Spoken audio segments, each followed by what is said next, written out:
ஐயப்பனுடைய வரலாறு. சிவனுக்கும் விஷ்ணுக்கும் பிறந்த குழந்தை தான் ஐயப்பன். விஷ்ணு பூமியில மோகினி அவதாரம் எடுக்கும் போதுதான் ஐயப்பன் பிறந்திருக்காரு. இந்த ஐயப்பன் ஆகிய குழந்தைய சிவனும் விஷ்ணுவும் பம்பை நதிக்கரையிலேயே விட்டுட்டு போயிடுறாங்க. அந்த நேரத்துல தான் பந்தல ராஜா ராஜசேகர மன்னன் அந்த குழந்தைய பாக்குறாரு.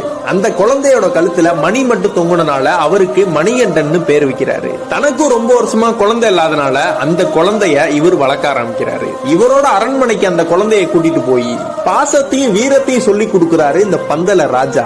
ஆனா இவரோட மனைவிக்கு மணிகண்டனை மகனாயத்துக்க பிடிக்கல. மணிகண்டனுக்கு 11 வயசு ஆகும் போது மணிகண்டன் தான் அடுத்த ராஜான்னு சொல்லி நாடு முழுவதும் பேசப்பட்டது. அதனால பந்தல ராஜாவின் மனைவி ஒரு பிளான் போடுறாங்க. தனக்கு உடல்நிலை சரியில்லாத மாதிரியும் அதை குணப்படுத்துவதற்கு புலிப்பால் குடித்தால் மட்டும்தான் அது சரியாகிற மாதிரியும் ஒரு பிளான போட்டு மணிகண்டனை புலிப்பால் கொண்டு வர ஒரு காட்டுக்கு அனுப்புறாங்க. அந்த பந்தல ராஜாவோட மனைவி மணிகண்டனை சாதாரணமா எடை போட்டு புலி அடிச்சு மணிகண்டன் இறந்துருவாருன்னு நினைச்சாங்க. ஆனா அங்க என்ன நடந்ததுன்னு தெரியுமா? ஆனா நம்ம மணிகண்டன் புலிப்பால் கறந்தது மட்டும் இல்லாம ஒரு புலி பட்டாளத்தோடைய புலிகளை கூட்டிட்டு வராரு மணிகண்டன். அதுக்கப்புறம் அந்த பந்தல ராஜாவின் மனைவியும் பார்த்து வியந்து போய் மணிகண்டனின் காலில் விழுந்து என்னை மன்னித்து விடுங்கள்னு சொல்றாங்க.